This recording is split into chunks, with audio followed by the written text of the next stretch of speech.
ಬರೋಬ್ಬರಿ 15 ವರ್ಷಗಳ ನಂತರ ದೇಶದಲ್ಲಿ ಜನಗಣತಿ ಆರಂಭವಾಗುತ್ತಿದೆ.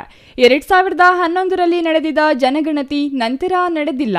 ಇದೀಗ ಕೇಂದ್ರ ಸರ್ಕಾರ ದೇಶದಲ್ಲಿ ಜನಗಣತಿ ನಡೆಸಲು ಮುಂದಾಗಿದ್ದು, ಈ ಸಂಬಂಧ ಚಿಕ್ಕಬಳ್ಳಾಪುರ ಜಿಲ್ಲಾಧಿಕಾರಿ ಜಿ. ಪ್ರಭು ಇಂದು ಜಿಲ್ಲಾಧಿಕಾರಿ ಕಚೇರಿಯಲ್ಲಿ ನಡೆದ ಸುದ್ದಿಗೋಷ್ಠಿಯಲ್ಲಿ ಮಾಹಿತಿ ನೀಡಿದರು.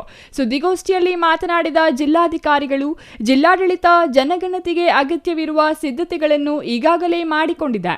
ಏಪ್ರಿಲ್ 1ರಿಂದ ಸ್ವಯಂ ಜನಗಣತಿಯನ್ನು ಜನರೇ ನೇರವಾಗಿ ಜನಗಣತಿ ನಿರ್ದೇಶನಾಲಯ ಪೋರ್ಟಲ್ ಮೂಲಕ ತಮ್ಮ ಮೊಬೈಲ್ನಿಂದಲೇ ಲಾಗಿನ್ ಆಗಿ ತಮ್ಮ ಹಾಗೂ ತಮ್ಮ ಕುಟುಂಬದ ಮಾಹಿತಿಯನ್ನು ದೋಷರಹಿತವಾಗಿ ನಮೂದಿಸಬೇಕಿದೆ ಎಂದರು. ಇನ್ನು ಜಿಲ್ಲೆಯಲ್ಲಿ ನಡೆಯಬೇಕಾದ ಜನಗಣತಿಗೆ ಸಂಬಂಧಿಸಿ ಜಿಲ್ಲೆಯ 8 ತಾಲೂಕುಗಳಿಗೆ ಒಟ್ಟು 16 ಮಂದಿ ಚಾರ್ಜ್ ಅಧಿಕಾರಿಗಳನ್ನು ನೇಮಿಸಲಾಗಿದ್ದು, ತಹಸೀಲ್ದಾರರು, ಪೌರಾಯುಕ್ತರು, ಮುಖ್ಯಾಧಿಕಾರಿಗಳು ಈ ಪಟ್ಟಿಯಲ್ಲಿದ್ದಾರೆ. ಉಳಿದಂತೆ 8 ತಾಲೂಕುಗಳಿಗೆ ಒಟ್ಟು 3121 ಬ್ಲಾಕ್ಗಳನ್ನು ಗುರುತಿಸಲಾಗಿದ್ದು, 2533 ಮಂದಿ ಗಣತಿ ಅಧಿಕಾರಿಗಳು, ಅವರ ಮೇಲೆ ಉಸ್ತುವಾರಿಗಾಗಿ 422 ಮಂದಿ ಅಧಿಕಾರಿಗಳನ್ನು ನಿಯೋಜಿಸಲಾಗಿದೆ.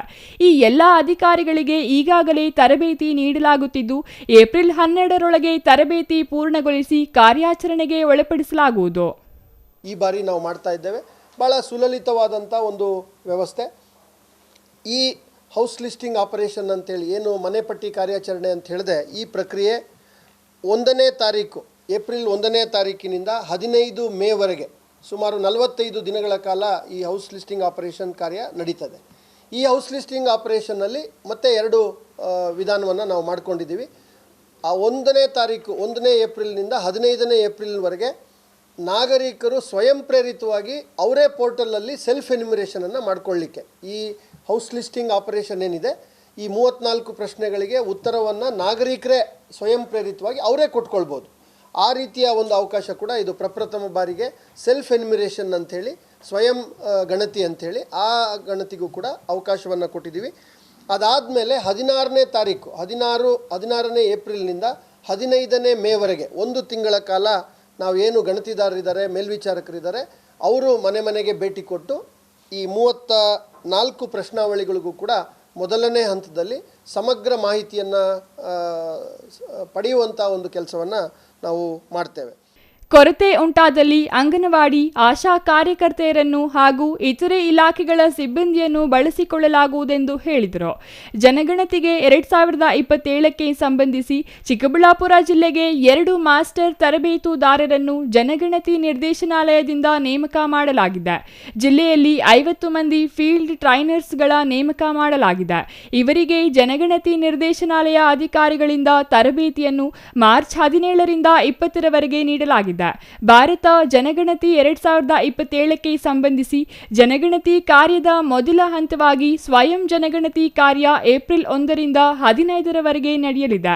ಸ್ವಯಂ ಗಣತಿಯಲ್ಲಿ ಸಾರ್ವಜನಿಕರು ನೇರವಾಗಿ ಜನಗಣತಿ ಪೋರ್ಟಲ್ನಲ್ಲಿ ಕುಟುಂಬದ ಮಾಹಿತಿಯನ್ನು ದೋಷರಹಿತವಾಗಿ ನಮೂದಿಸಬಹುದಾಗಿದೆ.